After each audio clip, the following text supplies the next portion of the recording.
What's going on, everybody? We are back once again with another edition of Wrestling Republic's daily broadcast. It is Throwback Thursday in what has been an absolutely wild week in both professional wrestling and combat sports. We've got a number of throwback topics for you. We've got news topics, and we've got the usual suspects out here on the panel.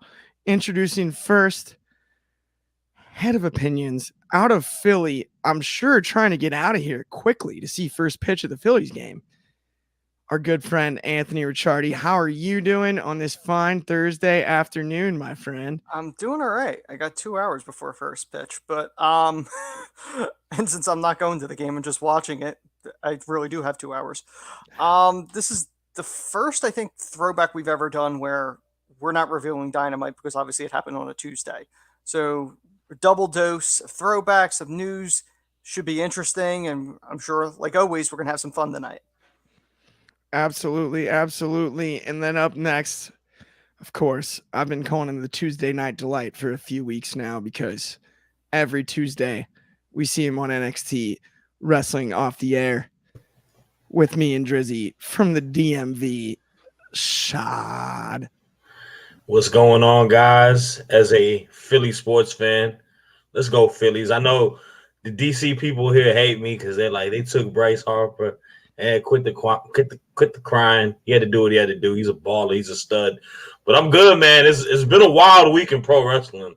We got some crazy topics to talk about and some very cool throwback topics. So yeah, let's get into it. For sure. And let's get right into our first throwback topic, which is an interesting one.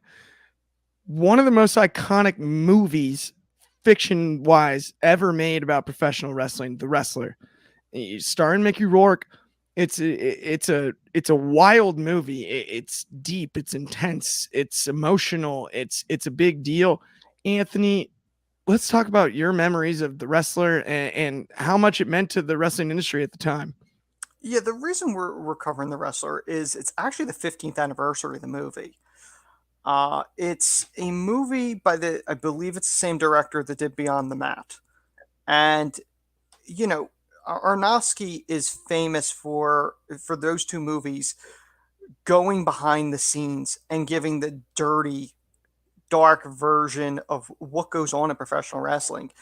The movie's concept is following a character named Randy the Ram, and you could tell it drew inspiration off of people like Jake the Snake, where, you know, their careers, they were at the highest high, and now they're at the lowest low. They're doing shows in gyms in front of 10 people for $30 a show. Like, you know, they don't specifically say WWE, but in the intro, they mentioned the fact that he wrestled in Madison Square Garden and the Spectrum in Philly, and those are both WWE territory. So it's kind of implied that he was a WWE superstar on the top of the business, and now he's, you know, bad health.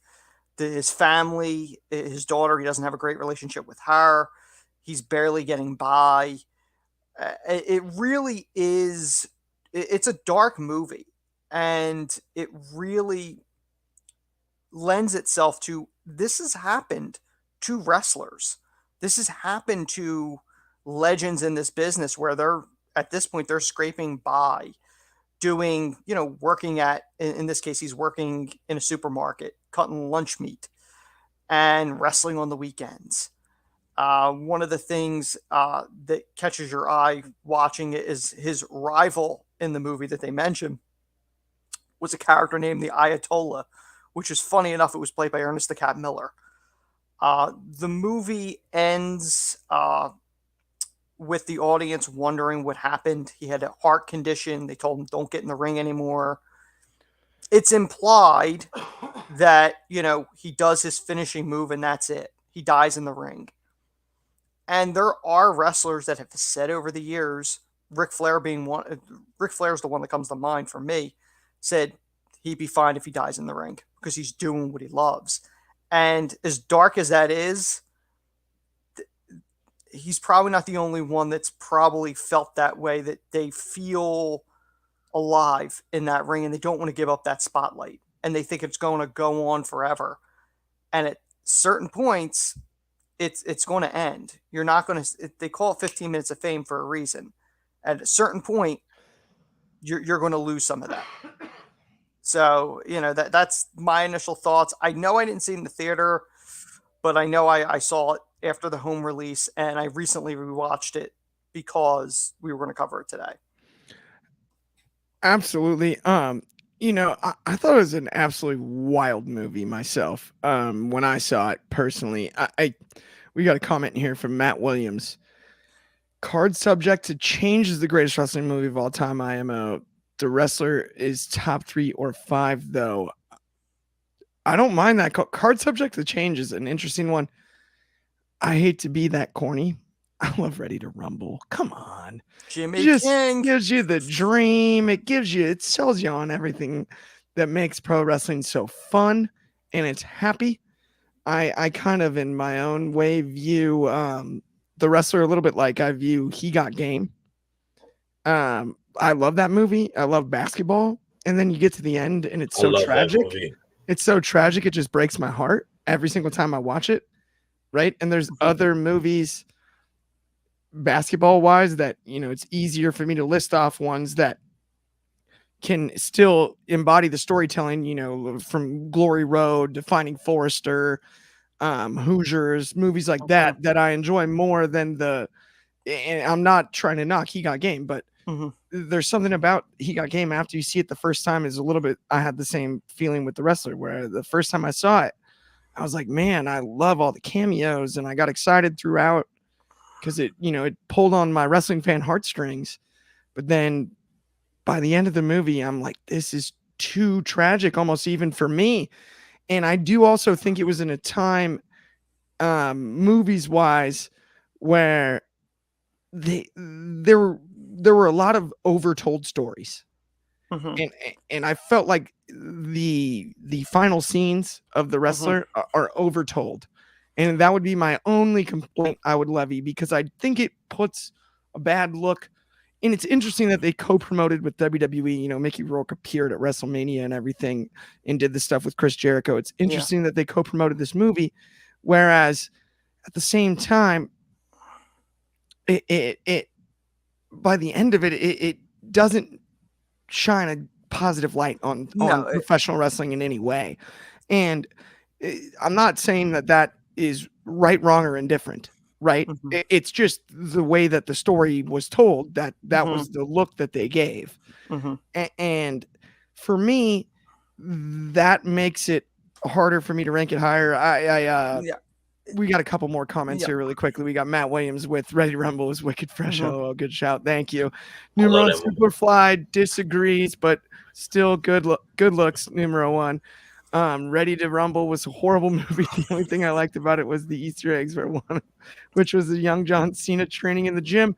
I mean, it's a corny movie. Don't get me wrong, but it's just enjoyable. I'm not trying to say that it's from a film standpoint. And if we had David Sheldon, who's our resident film reviewer here, right, he would probably be like, Clark, give me a break on the Ready to Rumble versus The Wrestler thing. I'm just talking about pure enjoyment as a viewer. Ready to Rumble in a lot of ways is like, I look at it the same way the 66 Adam West Batman series. It's made to be a joke. It's not supposed to be taken seriously. That's how I view Ready to Rumble. I think with The Wrestler, 2 things you mentioned, Mickey Rourke with WrestleMania. If you remember, Clark, there was rumors that he was supposed to wrestle Jericho on the show. Wild. And the rumor was that Rourke was in line for a possible Oscar. Because that was supposed to be to resurrect his career. The wrestler was resurrecting his career, and they said, oh no, if you wrestle, that's going to kill you. The Academy's not going to give you the Oscar. So he doesn't wrestle, and he ends up losing the Oscar anyway. He doesn't end up winning it. Which is wild. And his career resurrection really didn't happen. Like, from the wrestler, he played a villain in the second Iron Man movie. Yep. And that was pretty much about it. Like, he just kind of disappeared again. And the one thing to relate it back to today, as we recently saw this week, the trailer for the Von Erich movie, Iron Fist, or Iron Claw, rather. I'm afraid that's such a dark tragedy in itself, the Von Erich family. It is. And to release that around the holidays is a little questionable, in my opinion, because it involves multiple suicides and, the family just falling apart. And I'm like, I want to see it, but that doesn't scream opening 3 days before Christmas. That doesn't seem, I hear you. That's crazy to think. That's a valid point. Comments about it too. So let's look at that. We've got Matt Williams with, I thought Mickey Rourke was incredible in The Wrestler. Totally agree. Yeah. Despite even what I was saying, like I think the movie's awesome. It's just depressing. Yes. Do you guys think the Iron Claw will be any good? Oh, that is interesting. Anthony, you mentioned that the release timing is odd. I do think that this one will be good, given the cast. They've really gone all out on this. They absolutely did. I think it's going to be very well acted, but I don't know how you cover that in a way that's that's not super dark. Yeah, so because you can't. Absolutely. We've got another comment here from our good friend Bobby Petito. As usual, I hope you guys are having a great day. We hope you're having an awesome day too, Bobby. And Matt Williams also hopes Bobby's having an awesome day. Yeah. Which I'm stoked about. And Bobby, look at this. Look at y'all becoming friends in the chat. This is awesome. I love this. And then Anthony Manzano with, I can't understand why they did it because one of the Von Erich died in December. It's probably the anniversary of his death. I think David died December 14th or something like that. I don't think that's why they're releasing in December. I don't think that's why they went December release. I also think, given the actors and writers strike, that this one kind of dodged that. You know what it might be, Clark, because I don't know, and you might know better than I do. Isn't that around the time that they start looking at award season? Isn't that like the last hurrah of them potential awards? Because I think that's what they're going for with this. Yeah, it normally is. They're not looking for global box office here. They're looking. This is an artsy film. This is to get awards, I think. Absolutely. Jacob, I like the trailer. Jacob in the comments said Stu Generation Art. I'm not sure if that's related to the film, but either way, got to show the comment. Shout out, Jacob. With that though, let's move on to one of our news stories of the day, which could Raw really be moving off of Monday night. We had a quote from the big boss, the big man in charge, Ari Emanuel, explaining that it's possible. And I will read that quote for you right now. According to Ari Emanuel, we got a 40% increase for SmackDown. We have Raw, which is the #1 package available. There are 3 big rights coming available to market: WWE, Raw, the UFC, and the NBA. We are involved in 2 of them. There are 6 buyers, plus I would say WWE Network, which is up in 2026. You cannot undervalue WWE and UFC for the following reasons. 1, we do not have a season. One of the biggest issues that will happen with the S mods and network is chum. We're 52 weeks a year and we're flexible. If you want us Thursday night, if you want us Tuesday night, I don't have any of those scheduling issues. That chum issue, because we're the full year, is so much different from any other sport because then people churn out. That's one of the issues with sports. Not in a bad way. You sign up for the NFL, parentheses, and then the package is over. And then you leave. Our fans are loyal. They stick around and they move. And that is a fascinating quote here from Ari Emanuel. Shad, I'm going to toss it straight to you. What do you think this means for the future of the longest running episodic? If they move nights, does that change that? I mean, initially it's going to be something that we would have to get used to. I mean, for the history of Monday Night Raw, it's been Monday Night Raw. But I think it would make sense. I mean, you see viewership, especially during football season, it is relatively low. And that's because people are tuning into primetime football. I know you mentioned a key part of it is that they have no season. It goes throughout the entire year. But you got to think about the NFL runs its course for about 4 to 5 months. That's almost half of the year where you have viewership that's going to be relatively lower. And I mean, you're going to have fans wanting to watch the product whatever day they move it to. And you can benefit off of that. I mean, you throw it on a Tuesday or a Thursday night, you'll still have strong viewership and you have a, known chance of it raising more because you don't have to worry about the conflict running at the same time as the NFL.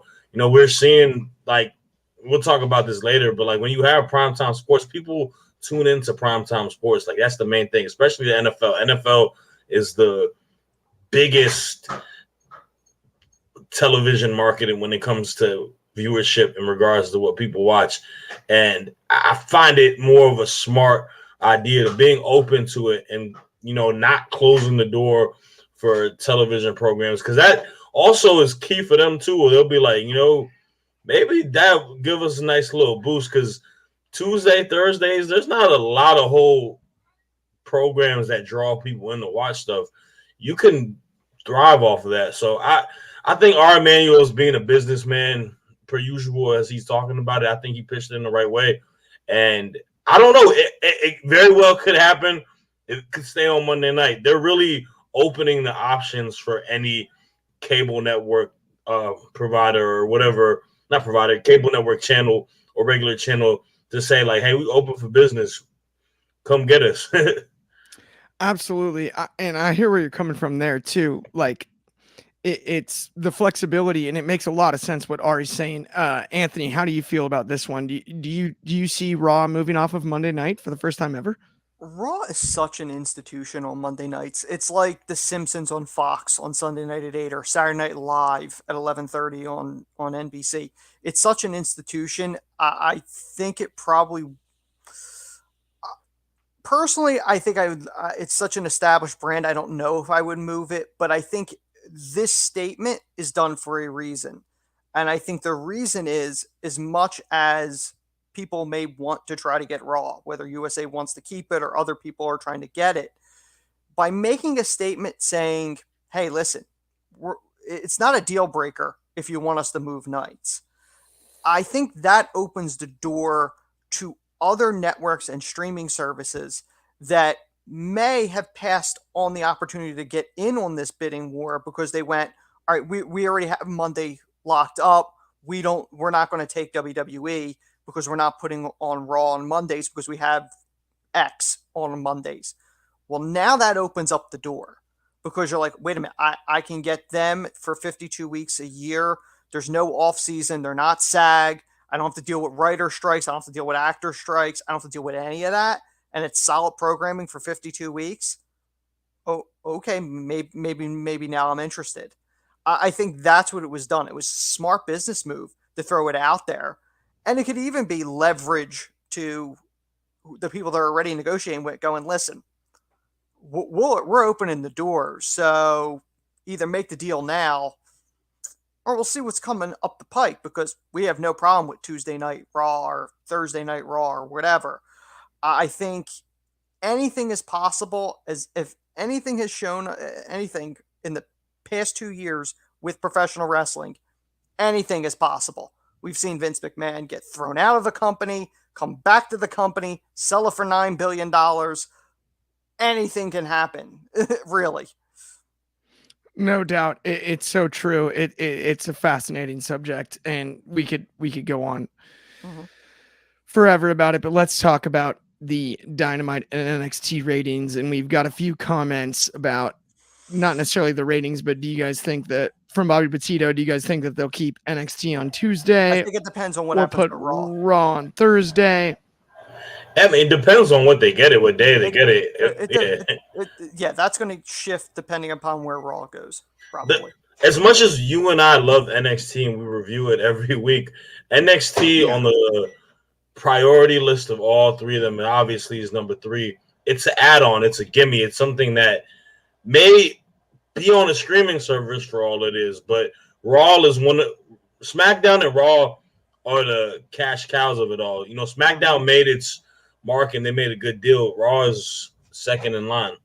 100%. And so with that, the ratings for this week were WWE NXT put up 921,000 views, and AEW Dynamite did 609,000. What do you think this means, Anthony, if anything? I really don't look at this as, oh, this is the death nail for AEW going against them. Both shows were stacked. Both shows were going against the baseball playoffs. So I don't look at it so much in that sense. But again, this was a situation where it got overshadowed in a lot of ways because, honestly, Tony Khan was doing tweeting. And I think it kind of overshadowed. Like, NXT did a decent number, did more than what it normally does, and it should, considering who was on it. But AEW did a decent number against that. But instead of taking, hey, we kind of held our own, I think a lot of it got overshadowed by tweets today where Tony took a shot at The Undertaker and John Cena, saying, oh, this is the first show that they've been on in 20 years that drew less than 1 million viewers. Really, Tony? Because isn't that Dynamite with Edge's debut wrestling in the ring the first time in 25 years that Edge has wrestled on a show with less than 1 million viewers too? Like, you could go tit for tat. Like, realistically, and the pettiness is just amazing to me. Like, just take the loss, tweet something of going, I'm proud of everybody that participated in Dynamite this week. We'll see you again down the road. That's all you had to say. You didn't have to start taking shots at the goats of the business. It made no sense. But I think both shows put together pretty solid shows. I enjoyed both of them. I watched NXT live and I watched Dynamite the next day. I thought, both shows gave everything they had to the fans. I don't have an issue with that. Competition brings out the best in the business.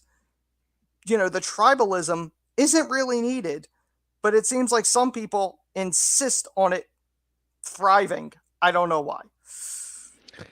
It's true. I don't mind Tony taking the shots. I think it's funny. It's a little bit like the dude that's like, if I had The Undertaker and Cena, I'd do 1 million views. Like, but which is a hilarious hypothetical because realistically, if AEW got Undertaker and Cena, the views would come from the unknown. Everyone's like, wait a minute, it's Undertaker and Cena at AEW, and you'd pop a giant number.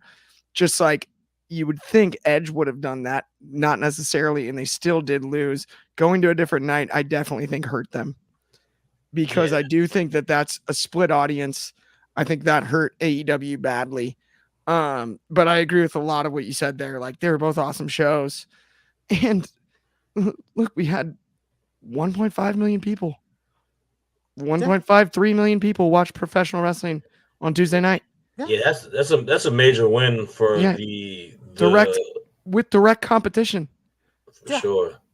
And that's the way I'd prefer to look at it. You know what I mean? I don't know. And that's the thing. Like, to me, I think a more professional way to handle that. Like, the pettiness, I think, hurt AEW's accomplishment that they got over 500,000 people to still watch their show against a stacked NXT with Hall of Famers on it. Like, that should be what you should be focusing on, not going, hey, they didn't get 1 million. Like, and I agree. I think in regards to the numbers itself, it's a win on both sides, and you got to give AEW its props. I mean, they had their backs against the wall in regards to going against the baseball playoffs being on a different night, and then going against WWE programming with them having a super show for NXT.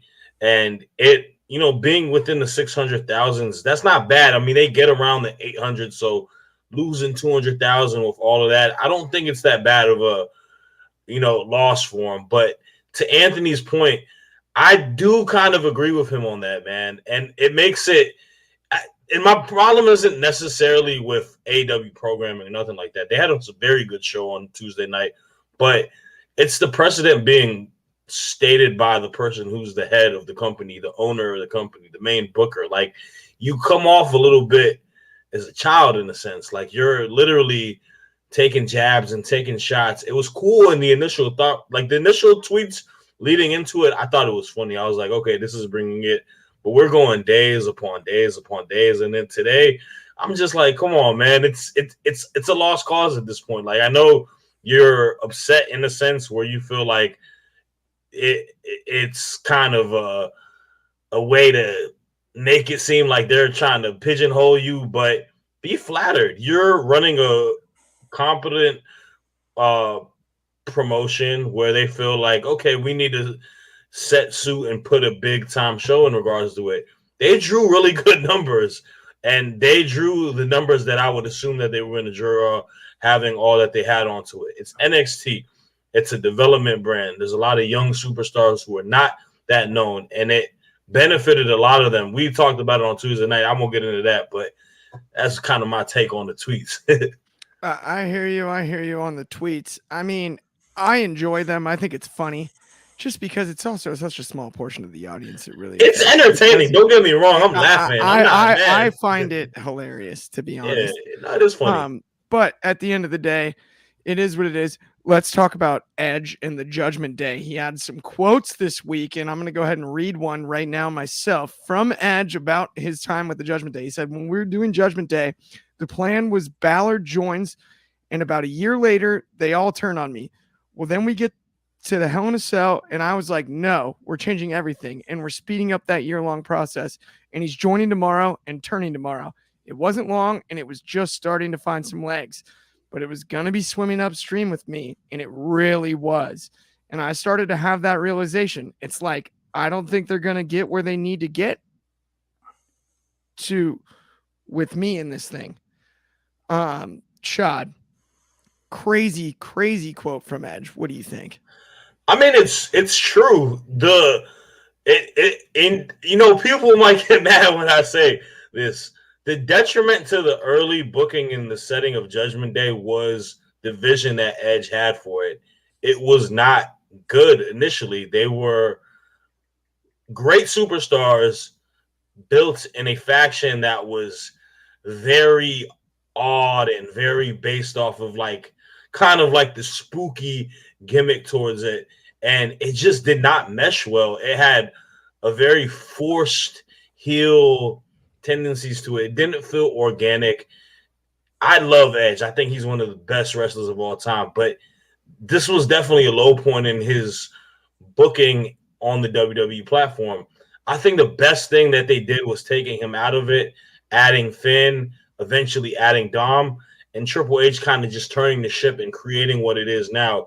They took away all the spooky stuff and all the, the music is awesome, but the presentation wasn't as spooky. They became more badass. They became more of like a rebel kind of hard rock looking tough guy group. And I think that's what it should have been. I think that kind of aligns more to what Finn does as a leader, obviously, with Bullet Club in the past, right? So I think it had a big benefit with Edge being out of it. And I think he's right. I mean, it wasn't doing anything. He wasn't able to push him forward right to what was going on.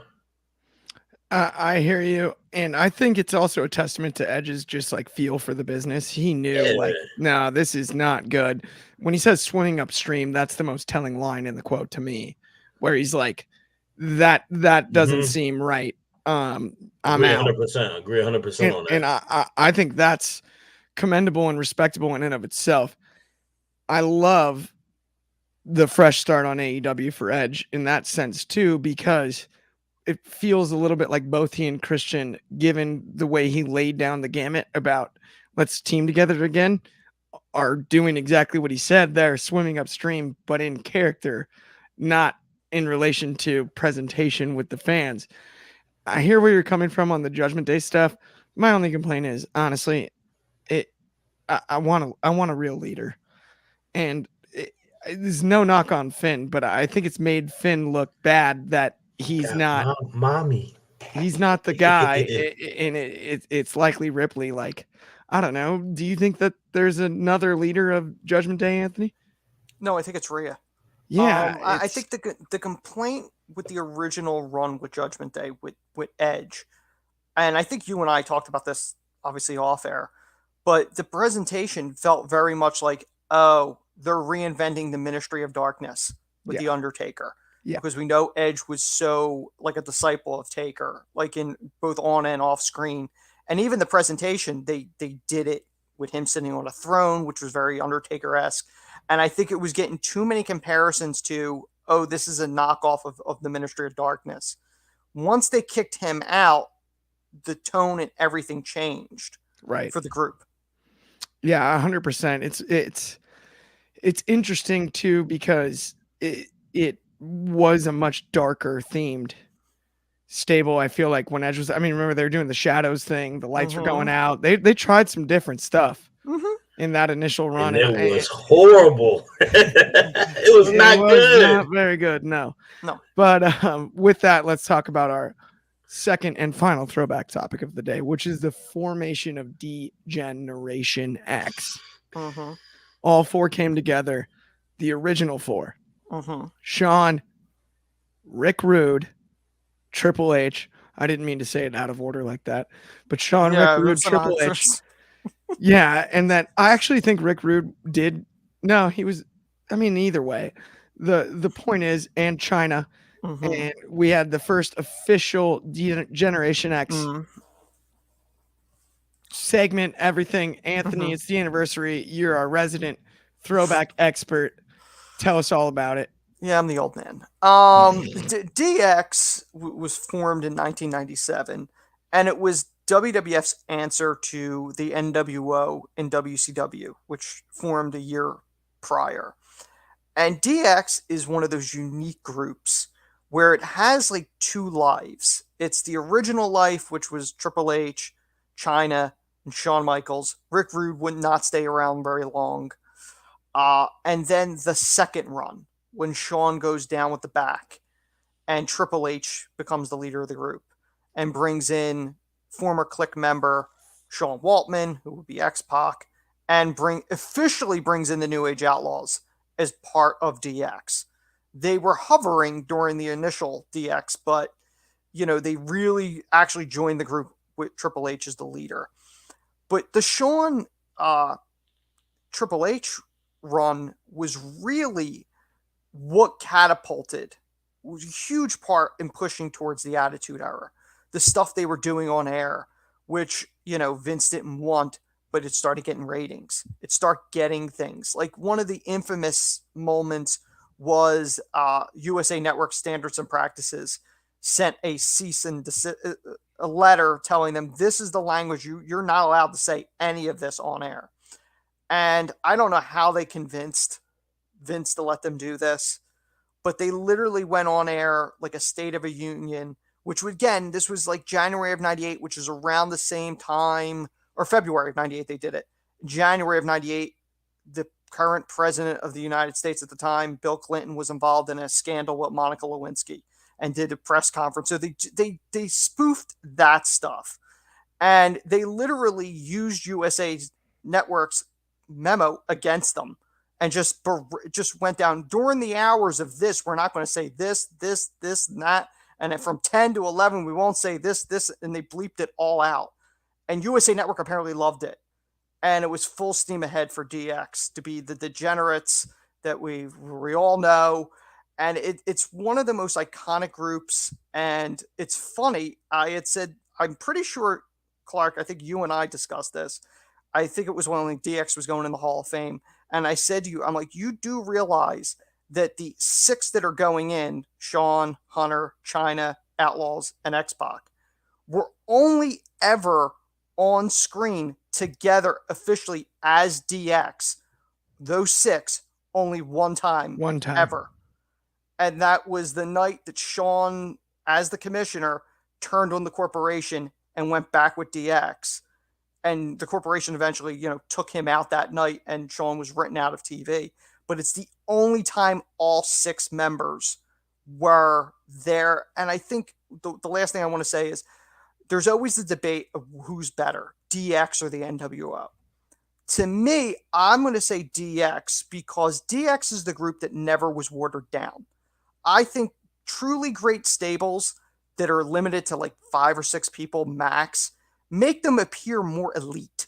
The NWO, who wasn't a member of the NWO? It got so watered down, and Sean Waltman X-Pac is the only person to be a member of the NWO in WCW and WWE and be a DX member in WWE.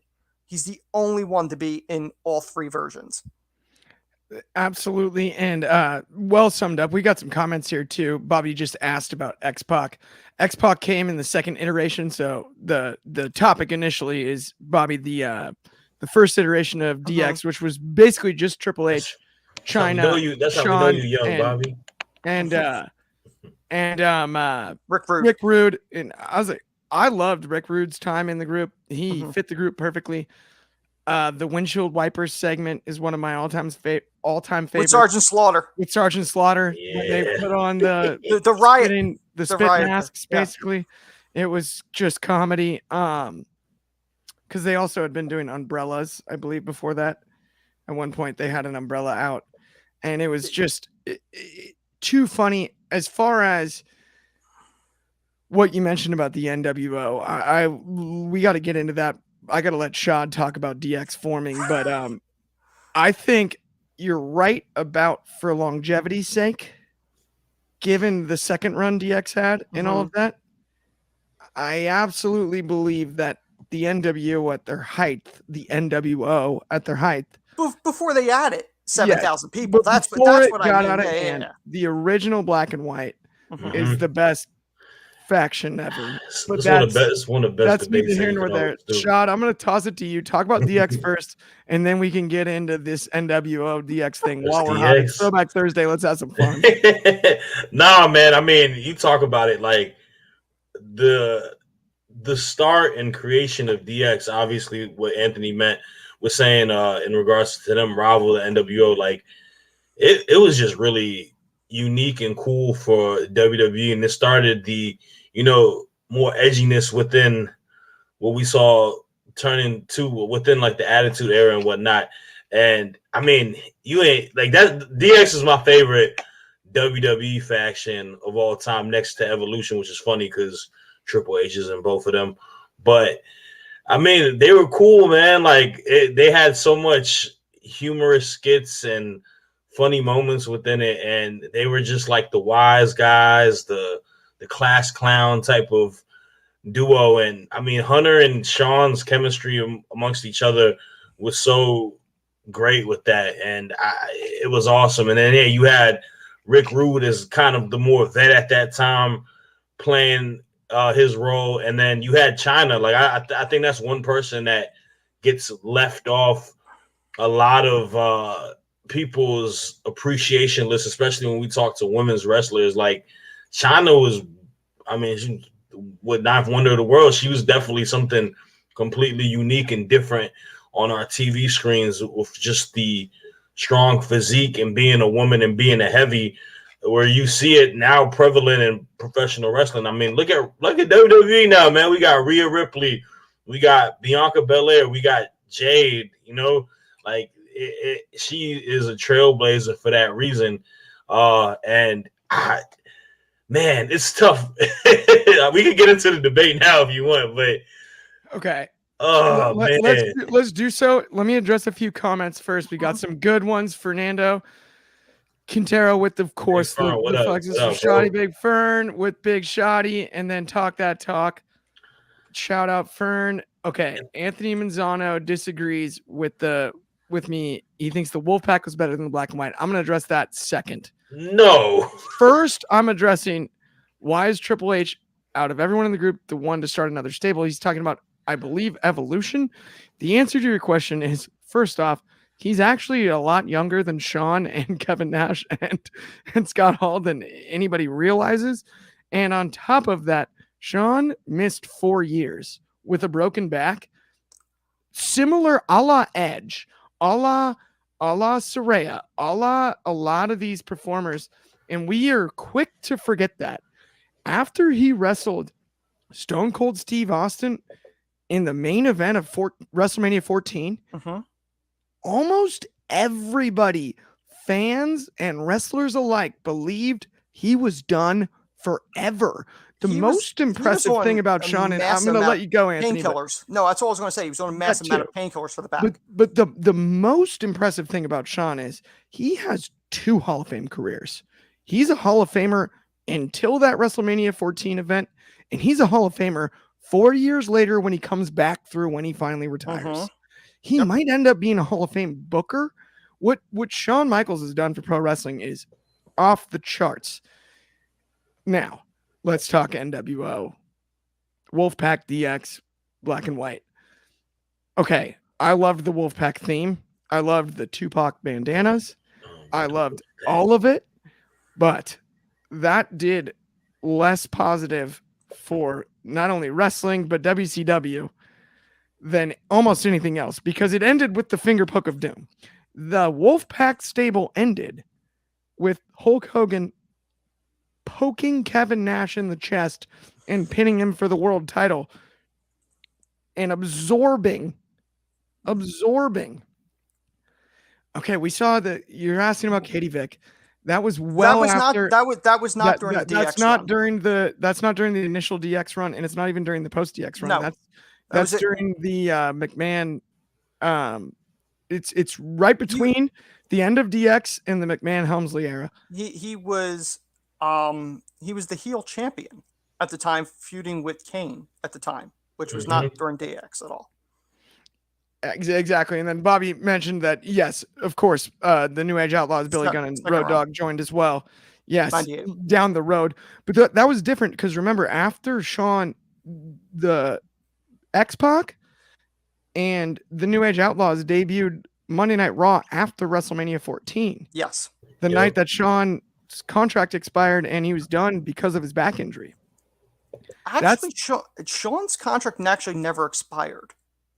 He was done because of the injury. He was done because of the back. Like Vince did not want him going to well, WCW. And by the way, they say that the spot that it happened on is in the casket match with Taker. Royal Rumble casket when he hits the corner of the casket coming over the top rope.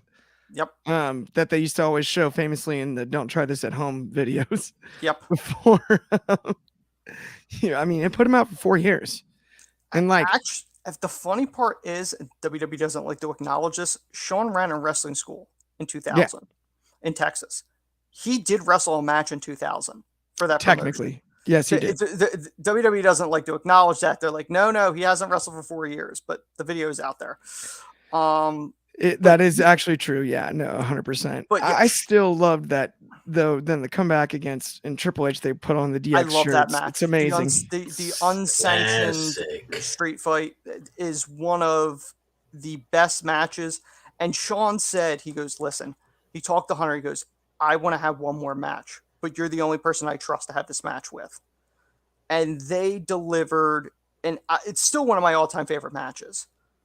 And if that was it for Shawn, that would have been fine. Because Shawn, without question, he is the GOAT. There's nobody that's ever been better from bell to bell in that business than Shawn Michaels.